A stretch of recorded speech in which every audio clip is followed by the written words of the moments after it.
Selamat pagi, siang, sore, malam. Balik lagi nih di podcast Suara Polim. Tapi, untuk hari ini, podcast Suara Polim berbeda dari podcast kemarin. Sobat Suara Polim penasaran kan? Jadi mulai hari ini Sobat Suara Polim akan ditemani bersama aku, Kamila, dan partner baru aku, yaitu Halo Sobat Suara Polim, kenalin aku Bunga Embun Pagi, bisa dipanggil Embun. Halo Bun. Nah, jadi aku Kamila dan Bunga akan menemani Sobat Suara Polim untuk beberapa menit ke depan. Bener, bener gak nih Mbak? Bener banget Sobat Suara Polim. Eh, Bun, kabarnya gimana nih? Kuliahnya aman nggak? Kan sekarang juga udah full offline. Kira-kira menurut kamu apa aja sih yang beda? Sebenarnya excited banget ya, karena ketemu teman-teman gitu secara langsung. Bedanya sih ya, dulu cuma lewat chat aja, sekarang udah tahu nih wajah-wajah yang mana. Cuman ya capek juga sih sebenarnya kalau dipikir-pikir. Kalau kamu sendiri gimana nih Mil rasanya kuliah full offline? Kalau dari aku, rasanya full offline capek sih, karena dalam seminggu aku masuk kuliah tuh, masuk di jam 7 pagi, mungkin lebih nggak kebiasa aja kali ya. Kan kemarin saat perkuliahan masih hybrid, aku masuk kuliah yang dilaksanainnya secara offline tuh paling pagi jam 10, jadi ya gitu deh, Mbak. Berarti lebih belum kebiasa mandi subuh aja kali ya, Mil, lebih tepatnya nih. Iya, mungkin ya. Nah, karena lagi bahas kuliah full offline nih, mungkin kita bisa nanya ke teman-teman lainnya nih, tentang gimana sih transisi kuliah secara offline ini menurut mereka. Bener banget, Mil. Nah, mungkin kita sambut aja kali ya. Jadi di podcast kali ini nih ada Mbak Diva Safiera Berlianto sebagai mahasiswi tahun 2020 yang udah ngerasain kuliah nih secara online maupun offline. Halo Mbak, gimana kabarnya? Halo, selamat malam semuanya. Alhamdulillah baik dan pastinya semangat sih untuk ngobrol-ngobrol bareng teman-teman semua hari ini. Oke, semangat banget nih Mbak Diva kayaknya. Gimana Mbak, awal-awal ini kesannya offline nih mulai capek kah apa gimana? Jujur sih sama kayak kalian, capek, tapi lebih ke arah karena nggak biasa aja sih. Karena selama liburan kemarin tuh kan full aku hibernasi tuh, bangun aja kayak, bangun nggak ya? Terus tiba-tiba sekarang udah harus bangun pagi, sama aku juga jam 7 pagi udah ke kampus, apalagi ditambah sekarang Tembalang macet, jadi harus berangkat lebih pagi. Kalau dibilang capek, pasti capek lah ya. Iya sih Mbak, kalau dipikir-pikir emang capek banget sih. Terus ya kalau misalnya dilihat dari capek, dan Mbak Diva sendiri udah ngelakuin kali itu capek. Terus kalau dari bedanya sendiri nih Mbak, yang spesifik banget beda dari online sama offline menurut Mbak Diva sendiri apa Mbak? Jujur yang paling aku rasain adalah, kan kemarin tuh sebenarnya aku sempat ngerasain online, full online, terus ada hybrid, terus ada juga full offline kayak semester ini. Nah, yang paling aku rasain sih sebenarnya lebih ke perbedaan cara ngatur jadwalnya aja sih, karena ketika online kan kita bisa manfaatin waktu-waktu yang kayak untuk siap-siap dandan lah, untuk di jalan ke kampus lah, itu untuk hal-hal lain dan kerasa banget sih capek fisik keluar kayak ke kampus sama capek di rumah doang tuh beda kan secara fisik. Jadi sebenarnya perbedaan yang paling berasa menurut aku adalah gimana sih cara mengakali biar kita tetap bisa produktif nih di tengah-tengah kesibukan kita, baik itu kesibukan ketika online, hybrid, maupun offline. Karena mungkin teman-teman yang angkatan online tuh kemarin sempet tuh kuliah sambil magang bisa, kuliah sambil main bisa, jangankan sambil main, kuliah sambil cuci piring pun bisa kan. Nah, yang kayak gitu aja sih paling bedanya. Iya, bener banget sih. Kalau kalau kuliah online tuh ada aja ya yang disambi-sambi tuh bisa gitu. Oh iya, Mbak. Bener, mhm, Oh iya, Mbak, nih, kalau boleh tahu, semenjak kuliah sekarang nih full offline, jadwal mhm. perkuliahan Mbak Diva sendiri tuh hektik atau malah santai sih, Mbak? Oh, pastinya lebih santai, enggak deng, lebih hektik lah pasti. Karena, setelah kuliah jadi offline kan kelasnya dibagi jadi lebih banyak ya. Mungkin yang dulu ketika online cuma 2 kelas, sekarang satu matkul bisa 4 kelas. Nah, itu pasti berdampak banget sih sama pengaturan jadwal dari, sistemnya Siap gitu kan. Nah, akhirnya aku tuh kebanyakan di bagian jadwal, kelas pagi, jeda sedikit, atau enggak jeda agak banyak gitu ya, terus mulai lagi tuh kelas sore. Dan itu kayak siang-siang kita mau ngapain nih, kalau kita balik kan, sayang di waktu ya, cuman kalau di kampus juga mau ngapain kita bingung. Jadi sebenarnya kalau untuk esensi pembelajaran mungkin kurang lebih sama sih sibuknya, tapi karena banyak waktu yang nggak bisa dimanfaatin dengan baik ini, kerasanya tuh hektik banget. Padahal kita kan mungkin tugasnya sama, terus jam kuliahnya durasinya sama. Tapi ya tadi, karena waktunya nggak bisa dimanfaatin dengan baik, akhirnya tuh kerasa banget, kok numpuk ya kerjaan aku, seperti itu. Kalau kalian sendiri gimana nih kuliahnya sejauh ini? Kalau dari aku sendiri, Mbak, sama sih. Jadi, ada aja yang jarak waktunya tuh beda cuman 10 menit gitu, Mbak. Jadi nggak ada waktu untuk nafas gitu loh, Mbak. Bener, apalagi kalau gedungnya jauhan ya. Iya, Nah, Mbak. bener banget dari lantai 1 nih, 10 menit harus pindah ke gedung jauh, lantai 3 lagi. Itu Mbak, kita lulus bukan cuman FSM Fakultas Sains kita lulus apa sih, SSI ya? Iya, Mbak. Kan Iya, Sarjana Mbak. Sains. Nggak, sebenarnya kita bukan hanya SSI, tapi kita SSI yang lain adalah Sarjana Senam Indah. Karena Bener. kenapa ya, kalian ngerasa nggak sih, kalau setelah kuliah tuh, kayak waktu waktu online kan kalian merasakan tuh, senam online. Nah, setelah kuliah offline tuh juga ternyata kerasa vibe senamnya tuh dengan semua kegiatan ini. Bener-bener Bener kerasa bener sih banget, ini. Mbak. Ya, terus gimana lagi nih? Ada apa lagi? Ya, Eee, kalau Kamila tadi jaraknya dekat, mungkin yang jaraknya jauh ya, Mbak, kayak kemarin itu, harusnya jaraknya emang sekitar 4 jaman, itu menurut kami aja udah lama. Kemarin malah jamnya kosong nih, jadi 6 jam kita di kosan cuma TikTok-an aja, drakoran aja, sampai si Kamila habis 6 episode ada tuh, Mbak. Iya, bener banget. Yang kayak kayak gitu yang bikin capek nggak sih? Karena kalau di rumah kan kita bisa nyiptain suasana untuk produktif sendiri ya, kita bisa ngerjain tugas-tugas kita, jadi malam tuh nggak usah ngerjain tugas lagi. Tapi kalau kayak gini ceritanya di kosan temen nggak mungkin dong ngerjain tugas, itu sih yang aku masih belum bisa akalin sampai saat ini. Bener itu, Mbak, setuju aku kalau bener tentang itu. bener, setuju banget, Mbak. Mhm. Oke, Mbak, mungkin, karena tadi udah bahas nih hektik perkuliahan atau santainya perkuliahan. Nah, kalau dari pemahaman materi perkuliahannya sendiri, Mbak Diva Mbak Diva tuh lebih gampang nerima di online atau secara offline ya, Mbak?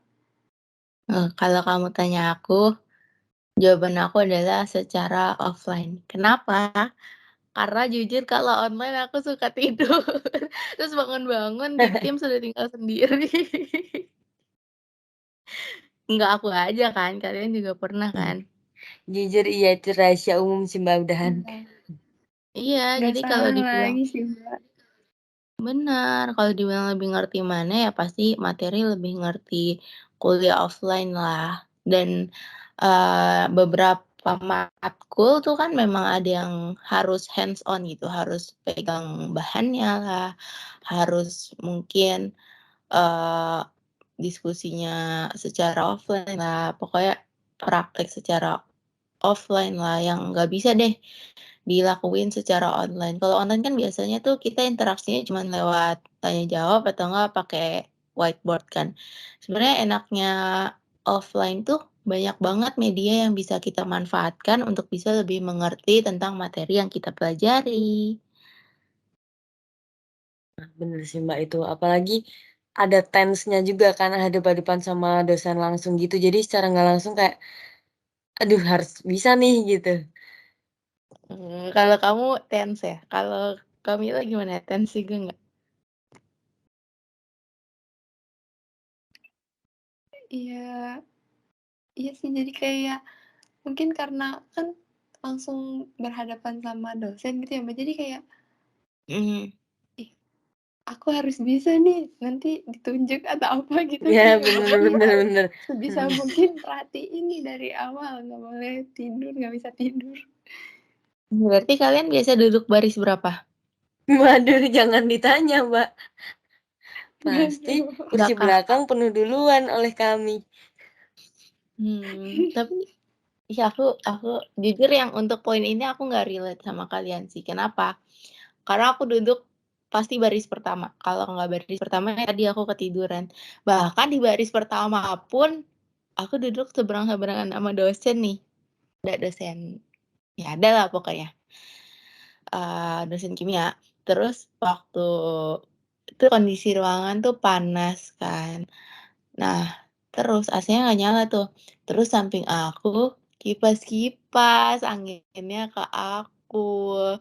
Nah, ketika dia kipas-kipas anginnya tuh ke muka aku, rasanya tuh muka kayak dielus-elus nggak sih, kayak, "Tidurlah, tidur." Terus aku ketiduran Dihipnotis sih, dong, Mbak. di baris pertama tapi ketiduran. Aduh, nggak tahu sih, aneh ya? Ada aja yang bikin tidur di kelas itu. Dinginnya Nah, lah, halus-halusnya ngomong dosen lah. mhm. Jadi kalau aku boleh saran sih, ya kalau udah tahu kalian gampang ngantuk kayak aku, duduklah di depan, jangan takut ditanya karena, sejauh ini sih aku masuk kelas yang ditanya biasanya justru yang di belakang. Bener nggak sih? Iya, bener juga.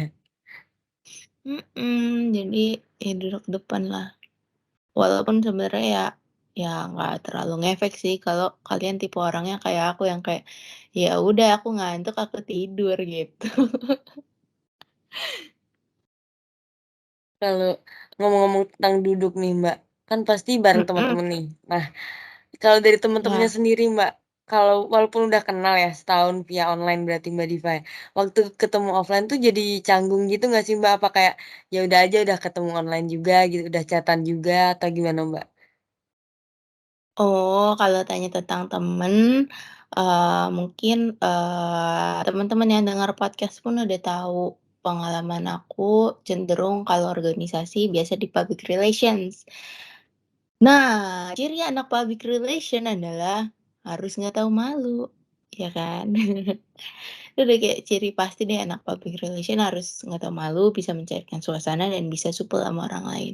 Jadi kalau kasusnya di aku sih, karena memang sudah terbiasa bertugas di bidang tersebut, akhirnya kebawalah ke implementasi sehari-hari aku. Jadi waktu ketemu ya, ya udah gitu. Lagian, eee, aku tuh masih kadang nganggep perkuliahan ini tuh sebagai sebuah kerjaan gitu, nggak semena-mena cuman main dan belajar, tapi kayak dunia profesional juga.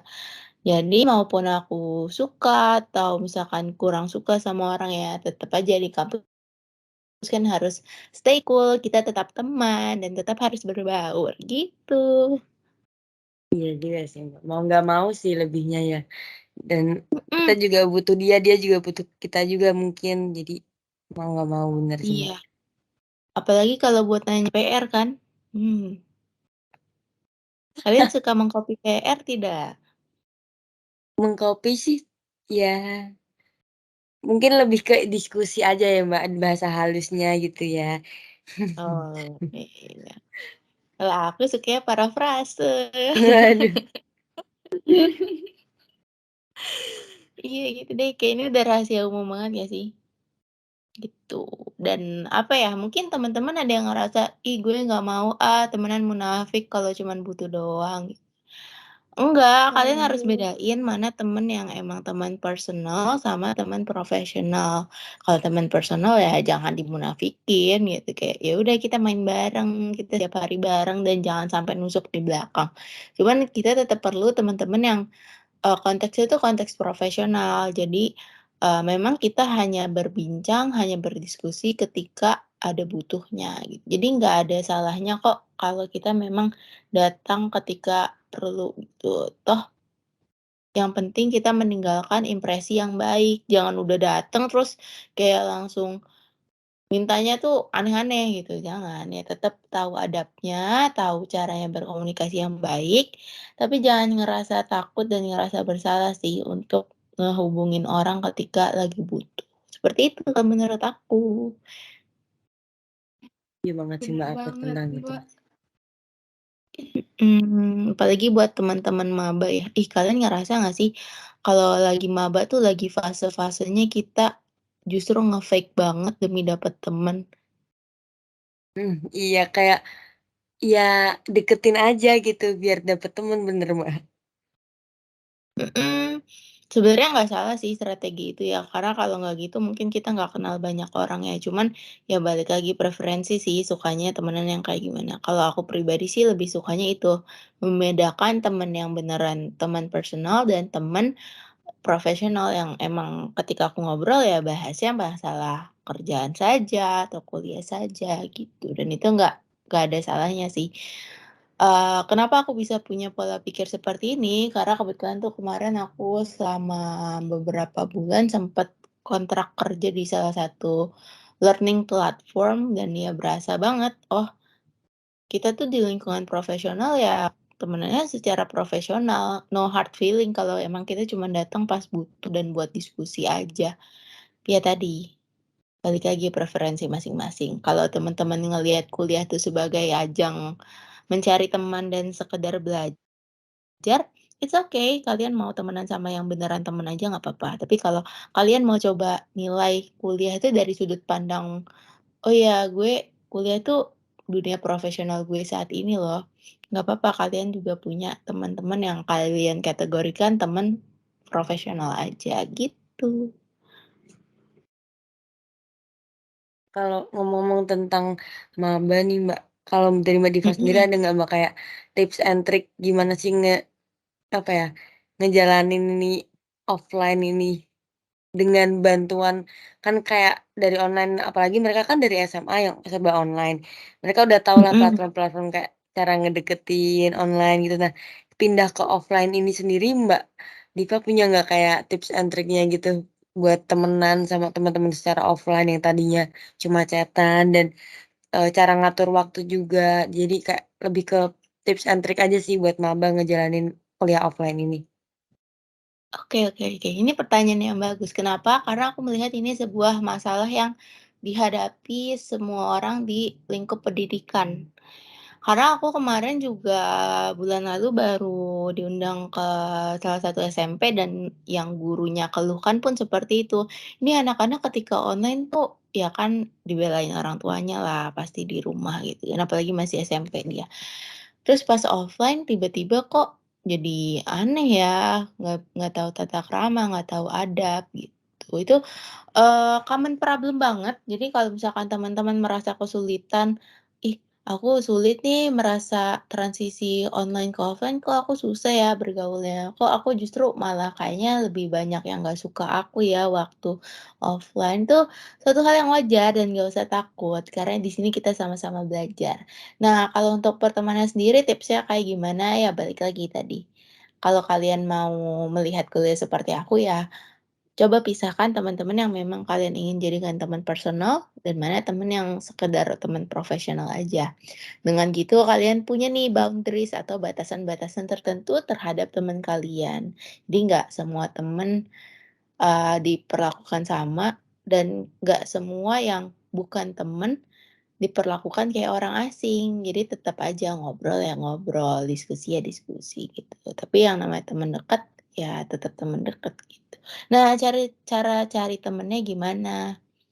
Hmm, tergantung sih, kalian tipe magnet pertemanan atau tipe yang harus nyari duluan. Karena aku ngeliat 2 tipe ini beda banget sih cara nyarinya. Kalau kalian tipe yang magnet pertemanan, tuh kalian walaupun gak kenal jalan kemana pun tiba-tiba ada yang nyapa. Kayak misalkan, Embun nih lagi dari gedung A ke gedung G gitu ya, terus tiba-tiba ada aja yang nyapa, "Hai Embun," gitu, walaupun Embun gak kenal, "Ih siapa nih orang?" Gitu. Kalau yang tipe-tipe kayak gini sih cenderung lebih mudah, kalian pasang aja tuh muka senyum, muka yang bersahabat, dan ketika diajak ngobrol ya jangan didiemin, timbalin balik. Kalau misalkan memang seburuk-buruknya kalian lagi ngejar kelas, sampaikan dengan baik, dengan masih tutur kata yang sopan, penolakan yang halus, "Maaf ya aku lagi ngejar kelas, nanti chat aja, bla bla bla bla bla," seperti itu. Nah, tapi yang jadi masalah mungkin untuk teman-teman yang memang pada dasarnya tuh bukan magnet pertemanan gitu. Jadi kalau aku keliling pun tuh orang-orang nggak ada yang tahu aku tuh invisible. Mungkin ada beberapa yang kasusnya seperti itu ya. Nggak usah khawatir. Kenapa? Karena, ada untungnya juga sih orang-orang yang dalam tanda kutip invisible ini. Orang-orang yang seperti ini cenderung ketika memiliki teman tuh bonding-nya kuat banget, kayak temenan sampai mati deh istilahnya. Kayak karena, eee, mereka didatangkan dengan teman-teman yang emang beneran pengen temenan gitu, bukan karena tertarik sama magnetnya aja. Nah, balik lagi tadi ya ke pertanyaannya, caranya gimana sih gitu kalau tipe-tipe yang seperti ini ya mau nggak mau harus menginisiasi pembicaraan terlebih dahulu. Dengan siapa? Dengan teman-teman yang sekiranya tuh bakal nyaman sama kalian semua. Misalkan, kalau di online tuh kayaknya dia bakal cocok deh sama aku, nggak apa-apa samperin aja, "Hai," gitu, "gimana udah sarapan belum?" Kuliahnya apa hari ini, basa-basi gitu aja ya, asal jangan sampai tuh nanya langsung, "Hai gimana kamu udah punya pacar belum?" Jangan gitu ya, karena ya pasti awkward banget sih kalau kayak gitu. Nah kurang lebihnya kalau tips berteman sih dari aku seperti itu ya. Poin plus untuk teman-teman yang ikut organisasi, apalagi mungkin yang, 21 kemarin wajib organisasi ya. 20 juga nanti setelah melakukan serangkaian proses dewasa, aku nyebutnya serangkaian proses dewasa deh. Nah, nanti kan juga teman-teman bakal masuk organisasi tuh. Itu poin plus banget sih. Kenapa? Karena di organisasi itu teman-teman bakal punya waktu lebih untuk quality time bareng divisi masing-masing, organisasi masing-masing. Dan dari situ biasanya muncullah pertemanan-pertemanan yang lebih dari pertemanan profesional, mulai masuk pertemanan personal. Karena ya mau nggak mau kan kita bareng terus, pasti curhat sana sini. Jadi manfaatkanlah kalau teman-teman ikut organisasi. Kalau ada rapat ya ikut, kalau ada ngumpul ya ikut, kayak gitu. Tapi kalau balik lagi, ini kasusnya kasus sulit nih, kasus berat. Aku udah bukan magnet, terus aku juga nggak ikut organisasi, apa yang harus aku lakukan? Balik lagi ke kamu, yang ingin kamu tuju tuh sebenarnya apa sih? Kalau memang kamu ingin cari teman, ya carilah temennya, jangan diem aja, seperti itu. Tapi kalau kalian lebih nyaman, "Ah, enggak, aku orangnya lebih nyaman sendiri deh." Sendiri juga nggak apa-apa, it's okay, asal tetap kenal satu sama lain. Sendiri dalam artian tetap punya teman profesional yang sekedar teman kampus. Kenapa? Karena ini nanti berguna banget sih di semester-semester selanjutnya. Aku jujur kurang paham juga sih, tapi katanya di semester akhir tuh kan kalau mau sidang ya harus hadir ada persyaratan tuh harus hadir ke berapa sidangnya teman gitu. Tapi nanti mungkin bisa diklarifikasi dengan Mas Mbak yang sedang melewati tahap ini. Jadi seperti itu kalau masalah pertemanan. Balik lagi ke preferensi masing-masing, inginnya seperti apa.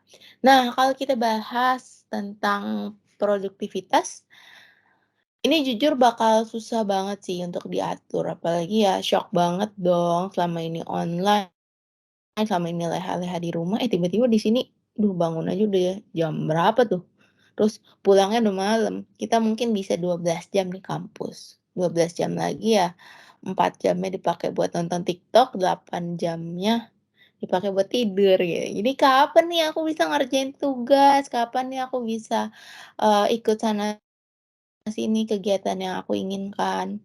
Saran dari aku adalah planning, buat planning yang baik.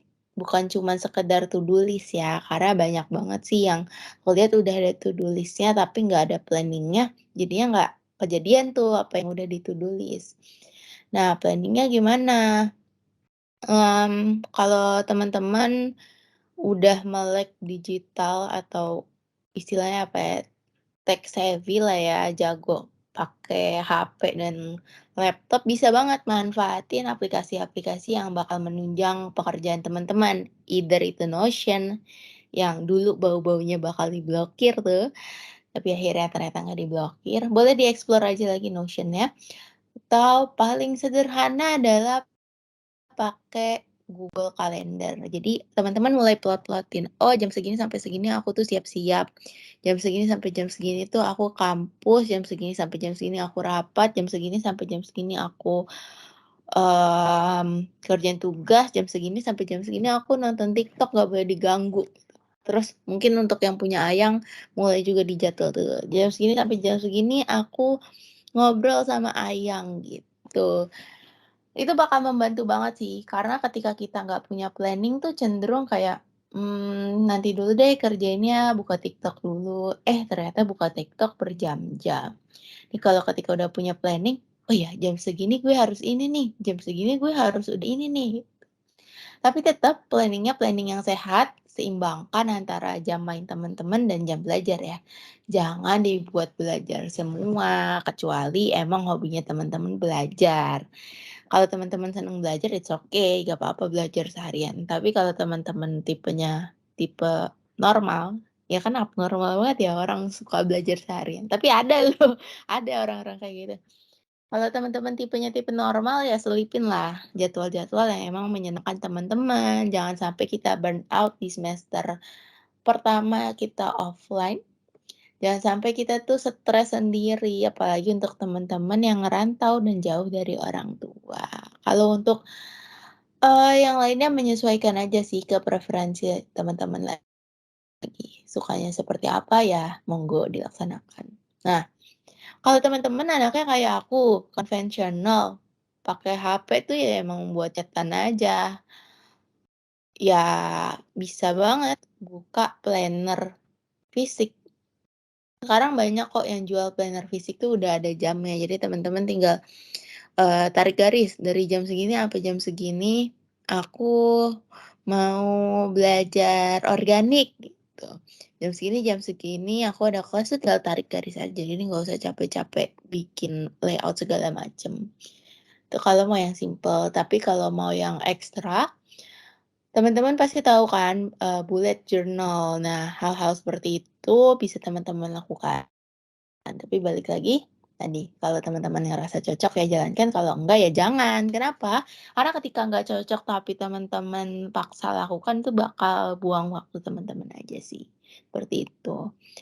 Nah, itu mungkin tipsnya cewek banget ya? Iya kan, Mbak Diva mah cewek, bisa tuh mengorganize, keseharian Mbak Diva seperti itu. Kan aku cowok Mbak, aku males banget nyatet-nyatet kayak gitu.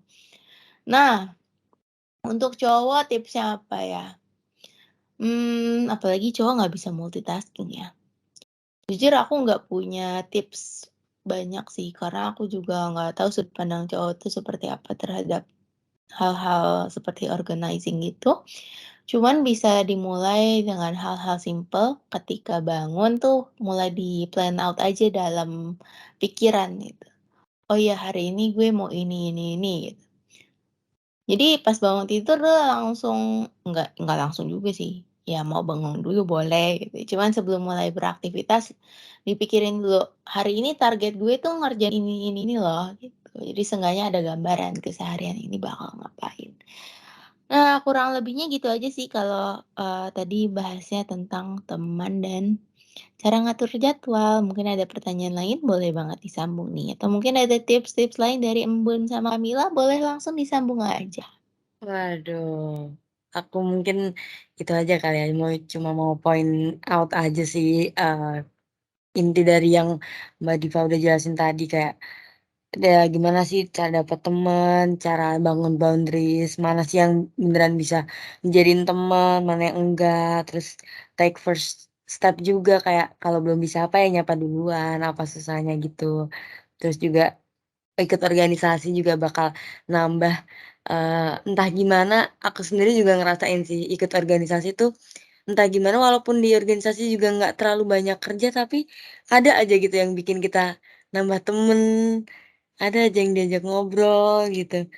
Terus juga yang tadi productivity juga itu menurut aku bener banget sih Mbak, itu tentang jangan burn out lah pokoknya sampai jam 2 pagi, jam 3 pagi mending tidur dulu aja nyambung subuh aja sih.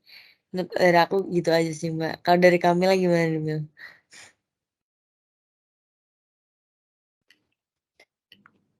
Mungkin dari aku juga sama sih kayak semua tips and tricks yang udah disebutin sama Mbak Diva tadi udah paket komplit banget nggak sih? Udah bener-bener lengkap. Nah, karena tadi udah ngomongin tips and tricks, semisal nih Mbak, kasus Covid mulai naik lagi, dari Mbak Diva sendiri pengen nggak sih kalau perkuliahan dilaksanain secara online kembali? Kalau dengan catatan kasus Covid naik lagi, sepertinya mau tidak mau kita harus online lagi. Kenapa aku bilang seperti itu? Karena kan yang buat regulasi pemerintah ya, dan pemerintah pasti udah punya ahli dan perhitungannya sendiri nih, "Oh lebih baik offline, lebih baik online," gitu. Jadi kita ikutin aja nanti perkembangan dari pemerintah regulasinya seperti apa. Tapi kalau kembali lagi ditanya, sebenarnya maunya online apa offline sih? Sejauh ini jujur aku lebih prefer offline sih, karena lebih berasa aja kuliahnya. Karena kalau online tuh kerasanya kayak les aja gitu, nggak ada tuh semangat terpacu untuk belajarnya aku nggak ngerasa. Jadi kalau jawaban aku sih seperti itu.